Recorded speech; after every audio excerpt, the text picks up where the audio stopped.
우리 지금 이 시간 나눌 하나님의 말씀은 시편 94편입니다. 시편 94편 말씀을 드라마 바이블로 경청하겠습니다. 제 94편. 여호와여, 복수하시는 하나님이여, 복수하시는 하나님이여, 빛을 비추어 주소서.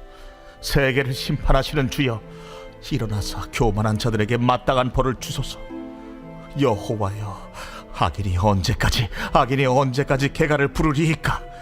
그들이 마구 찌꺼리며 오만하게 떠들며 죄악을 행하는 자들이 다 자만하나이다. 여호와여, 그들이 주의 백성을 짓밟으며 주의 소유를 곤고하게 하며 과부와 나그네를 죽이며 고아들을 살해하며 말하기를 여호와가 보지 못하며 야곱의 하나님이 알아차리지 못하리라 하나이다. 백성 중에 어리석은 자들아, 너희는 생각하라. 무지한 자들아, 너희가 언제나 지혜로울까?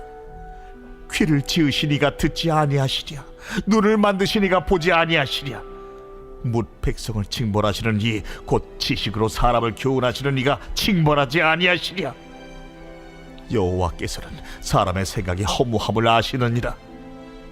여호와여, 주로부터 징벌을 받으며 주의 법으로 교훈하심을 받는 자가 복이 있나니 이런 사람에게는 환난의 날을 피하게 하사 악인을 위하여 구덩이를 팔 때까지 평화를 주시리이다.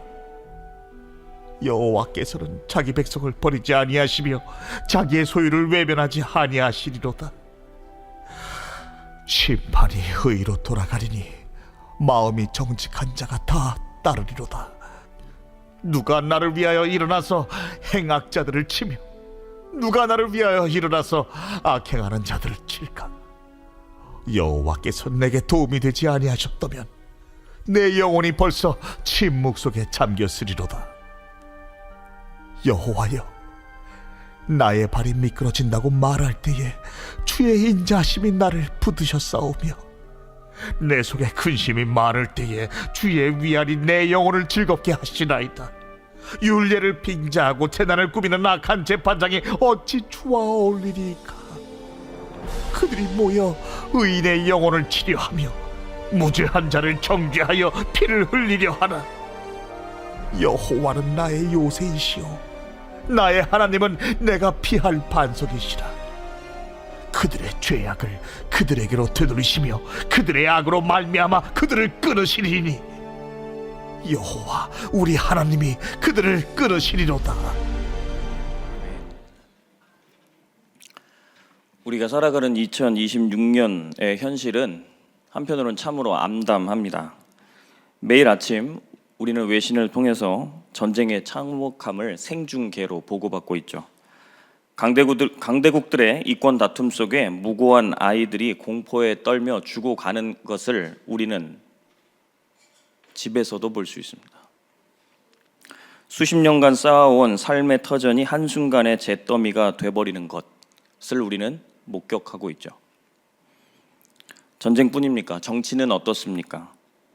갈등을 조율해야 할 정치는 오히려 갈등을 양상하고 있으며 진영 논리에 매몰되어서 진실과 정의가 설 자리는 없어 보이기까지 합니다. 제가 전에도 이런 이야기를 드린 적이 있었는데 선거철만 되면 길에 붙은 플랜카드 때문에 참 많이 힘듭니다. 저희 아이들과 차를 타고 가거나 아니면 길을 걸으면서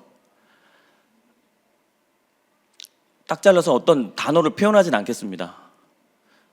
현수막을 바라보면서 아빠 이게 무슨 말이야? 라고 물어보는데 답을 해줄 수가 없습니다. 파란 쪽도 빨간 쪽도 너무너무 자극적입니다. 어린 아이들이 걸어 다니는 그 길에 그저 공격만을 위해서 걸어놓은 현수막을 보면서 내가 아이들에게 무엇을 알려주고 가르쳐줄 수 있을까? 너무 막막하고 답답해서 사실은 아이들과 거리를 걷는 것이 두려울 때도 있었습니다. 이렇듯 거대한 불의 앞에서 우리는 상당한 무력감을 느낄 수밖에 없습니다. 국가 간의 관계나 정치라는 거대한 세계는 우리가 외면해 버릴 수도 있고 당장 우리의 안위의 문제 때문에 그냥 제쳐놓을 수도 있지만 우리가 살아가는 삶의 현장은 편하기만 한가? 또 그렇지는 않습니다. 매일 아침 전쟁터 같은 직장으로 출근하는 사람들이 있습니다. 나를 인격이 아닌 부품으로 보고 종처럼 여기는 직장 안에서 이상적인 자아 실현이라는 것은 환상이지요. 사랑하는 성도님들, 지금도 많은 젊은이들이 그저 부품처럼 착취되고 있습니다. 우리나라에 들어온 수많은 외국인 노동자들이 부품처럼 녹아내려가고 있습니다. 이 씁쓸한 이야기를 다 할 필요는 굳이 없을 것 같습니다. 장로님이라고 하는 분들이, 목회자가 운영하고 있는 업체가 외국인 노동자에게 정당한 대가를 전혀 지불하지 않고 괴롭게 하는 거 너무 많이 뉴스에서 보시지 않았습니까? 더 범위를 좁혀서 우리 가정이라는 소사회 역시 사는 게 녹록지가 않습니다. 자녀에게 맞지 않는 것임에도 불구하고 부모의 기준에 맞춰 살기를 강요하는 것, 부모의 꿈을 자녀에게 실현시키고자 공포심을 조장하고 억압하며 몰아붙였던 세월을 경험했던 분들이 아마 계실지도 모르겠습니다. 내가 당했을 수도 있고 내가 했을 수도 있죠. 심지어 부모로부터 다양한 폭력에 시달리기도 하고 고함과 매질, 때로는 성적 착취와 어린 나이서부터 경제활동에 내몰리는 경우도 가정에서 빈번하게 벌어지고 있습니다. 울타리와 우산처럼 보호해 주어야 할 대상에게 짓밟힌 상처와 그 흔적들은 좀처럼 회복되기가 어렵죠. 그 끔찍한 과거는 과거가 아니라 현재에도 여전히 생생하게 나에게 영향을 미치는 흔적들입니다. 그리고 가장 안타까운 점은 무엇이냐면 내가 그토록 경멸했던 그 부모님의 모습 그대로 내가 똑같이 따라하면서 살아가고 있는 거, 그래서 낙담하고 절망하게 되는 거, 이게 우리가 지금 살아가고 있는 현실이라는 겁니다. 제가 앞서 이렇게 말씀드렸던 우리가 살아가는 이 우울하고 암담한 현실이라는 것은요, 우리가 괜히 세상을 비꼬아 보고 속 좁게 보고 안 좋게 보기 위해서 애쓰지 않아도 얼마든지 보이는 것들입니다. 제가 우리 성도님들을 불안감을 일으키고 근심 어린 시선으로 세상을 보도록 하는 것은 아닙니다. 그런데 사랑하는 성도님들, 우리가 지금 마주하고 있는 이 불의한 세상, 깨어져 버린 세상, 망가져 버리는 이 세상 한복판에서 시편 94편의 시인이 절규하고 있는 것을 우리는 드라마 바이블로 들었습니다. 시편 94편의 이 배경은 어떤 배경이냐면 그 누구보다도 의로워야 될 재판장과 정치권의 이 세력들이 감히 하나님의 거룩한 율법을 이용해서 사람들을 괴롭게 하는 그 현실에 너무나도 힘든 시인이 지금 외치고 있는 중입니다. 하나님의 백성 이스라엘 안에서 벌어지고 있는 이 참담한 불의의 이 실상 가운데 이 조금이라도 의롭게 살아보자고 했던 이 시인은 하나님께 지금 절규 섞인 부르짖음을 하고 있다는 것이죠.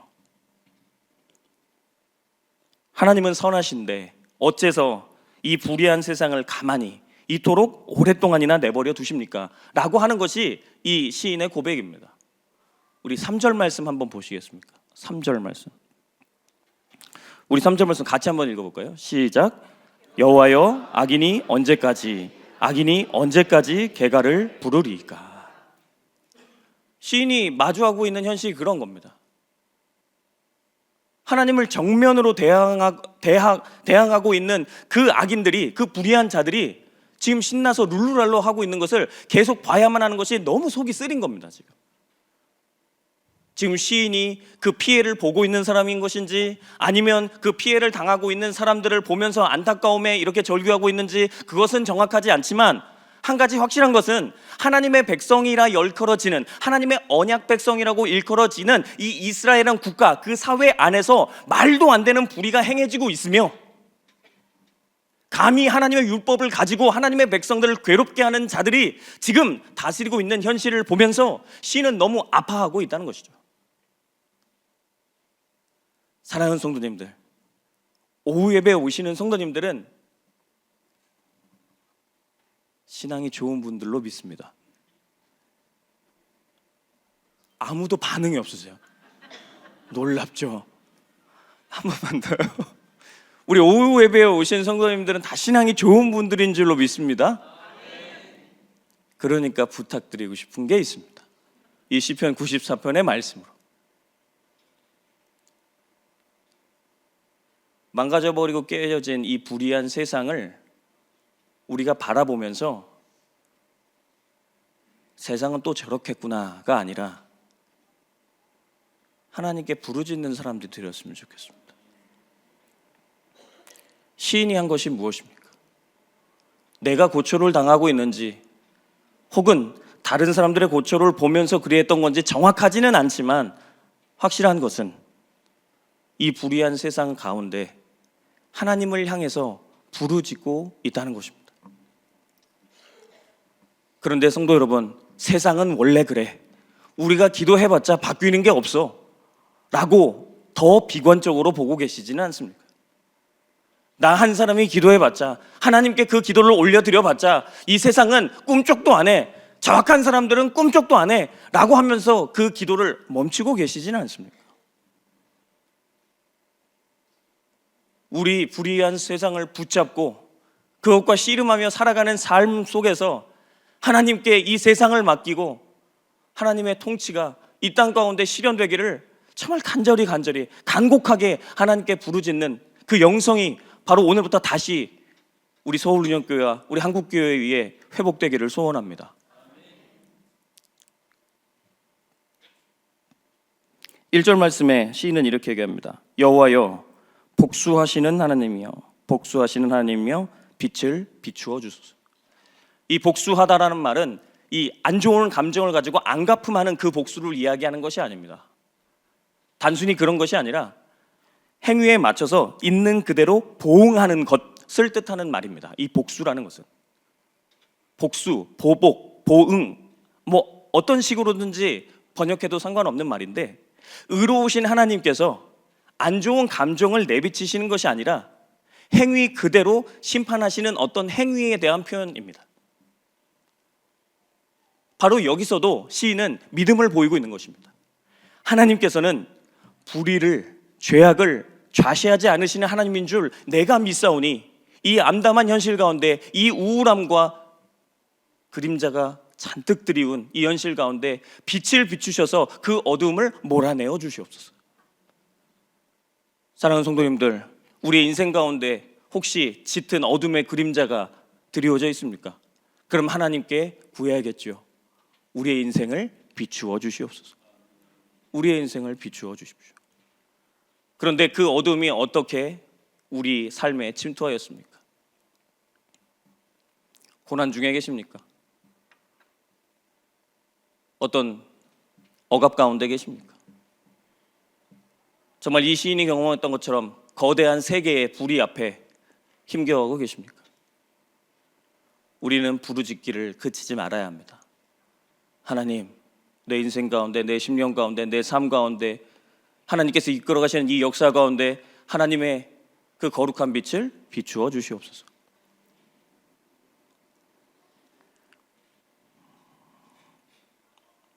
아까도 말씀드렸지만 이 불의한 세상은 이교도들의 세상이 아니었고 미신자들, 불신자들의 세상이 아니었습니다. 우리 7절 말씀 한번 보겠습니다.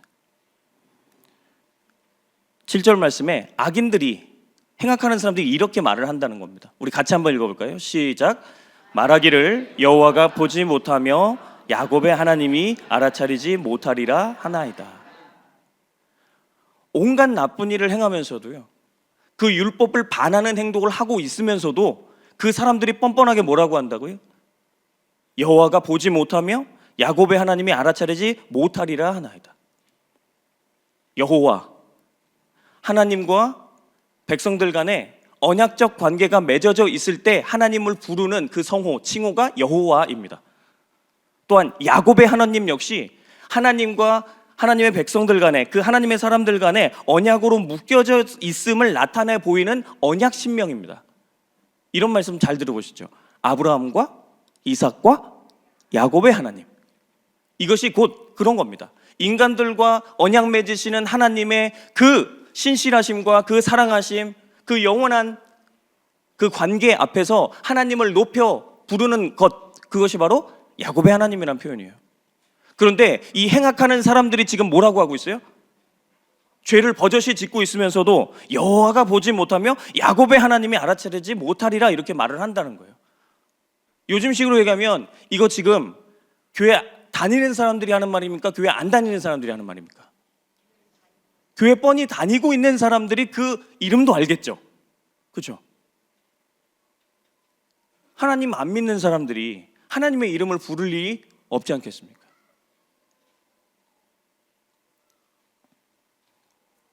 사랑하는 성도 여러분, 오후에 집에 빨리 가고 싶으실 텐데 후벼 파는 이야기를 좀 해야 됩니다. 여호와 야곱의 하나님이라고 말하면서 버젓이 죄를 짓고 있는 그 언약 백성들, 그게 혹시 나이진 않나요?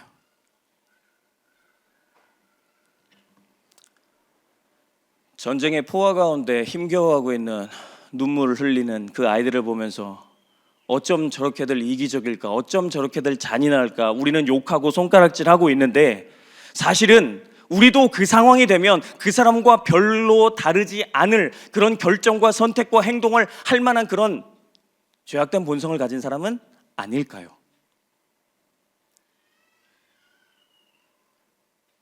성도님들, 혹시 부부싸움 해보셨습니까? 안 해보셨군요. 이것도 반응이 없으세요. 우리 교회는 다 거룩하고 신실하셔가지고 부부싸움이 조금 커지면 무슨 싸움이에요? 집안 싸움이 돼요. 집안 싸움이 조금 더 커지면 뭐가 될까요? 경상도 여자랑 전라도 남자가 만났어요. 그럼 그 다음에 뭐가 돼요? 지역 싸움이 돼요. 그 지역 싸움이 나중에 뭐가 돼요? 나라 싸움이 되는 거예요.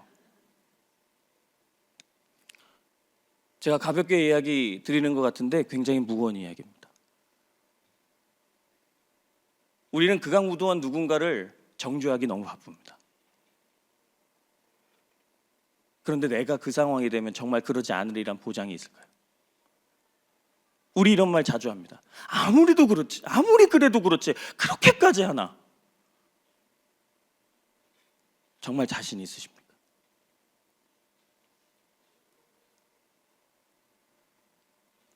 말 못할 괴롭힘에 날마다 시달리면서 화장실에서 눈물을 훔치며 살아가고 있는 수많은 사람들이 우리 주변에 있을진데 우리가 그들의 깊은 한숨과 눈물, 그 탄식을 전혀 이해하지 못한 채 어떻게 네가 그렇게 말할 수 있느냐, 어떻게 믿음 있는 사람이 그렇게 흔들릴 수 있느냐라고 쉽게 말할 수가 있겠습니까?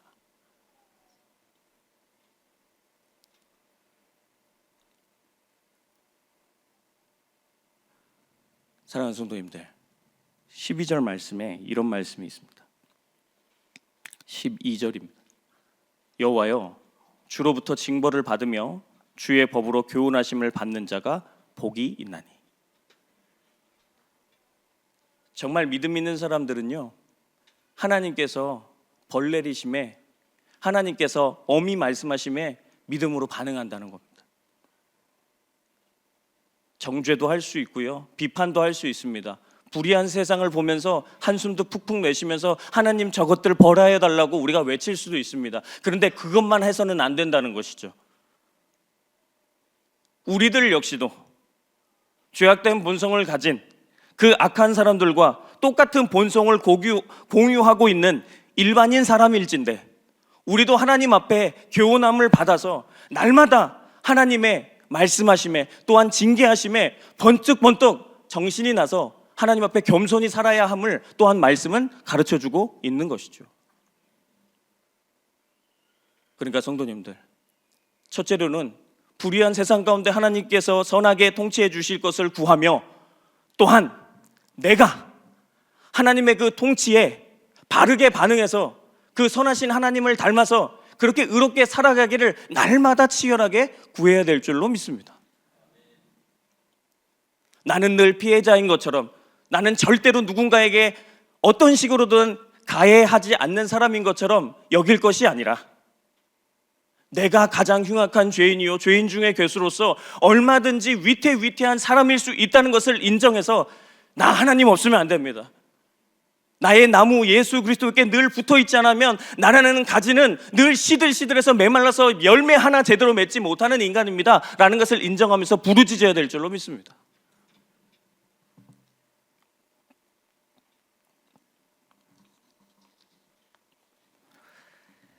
구절 말씀입니다. 시인은 이렇게 이야기합니다. 귀를 지으신 이가 듣지 아니하시랴, 눈을 만드신 이가 보지 아니하시랴.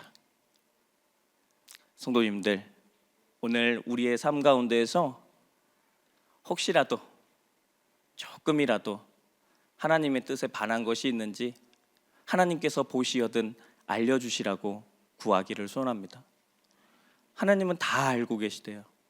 다 알고 계신데 우리가 하나님 앞에 선하게 열심히 한 것도 다 알고 계시고, 우리가 하나님 앞에 조금이라도 불순하게 했던 것도 다 알고 계시고, 그러므로 주님께서 어두운 면들은 밝히 비추어 주시고, 또 우리가 주님 앞에 선하게 한 것은 상급 주시라고 그렇게 구했으면 좋겠습니다.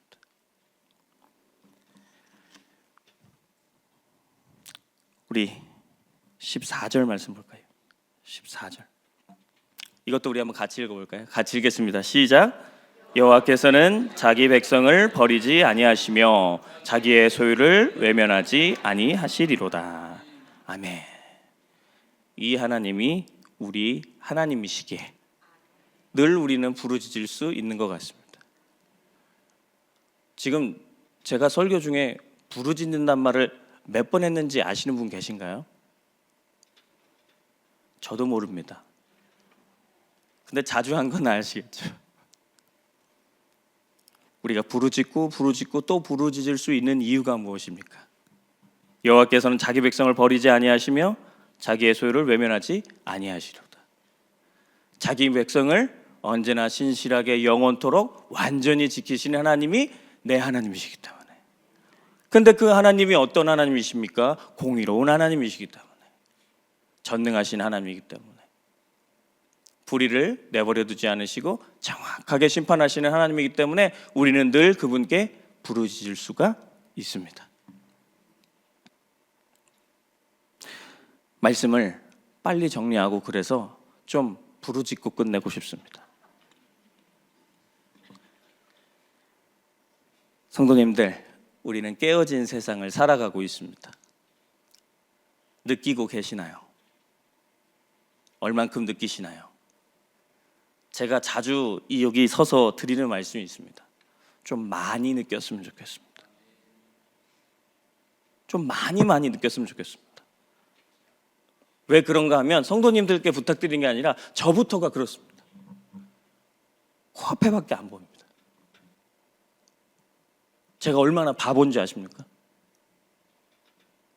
안경을 쓰고 안경을 찾아요. 혹시 안경 쓰시는 분들은 이해하실 분들 계실지 몰라요. 안경을 쓰고 잤는데 아침에 안경을 어디다 뒀지 계속 찾아요. 그래서 안 보인다 싶어가지고 모르겠다 그래서 세수를 하라고요. 세수를 팍 했는데 하고. 안경 쓰시는 분들 한 번쯤은 해보실 만한 일인데요. 사실 오늘 여기에 서서 제가 성도님들께 이런 말씀을 드리는 것은 저부터가 부르짖어야 함을 하나님 앞에서 깨달았기 때문입니다.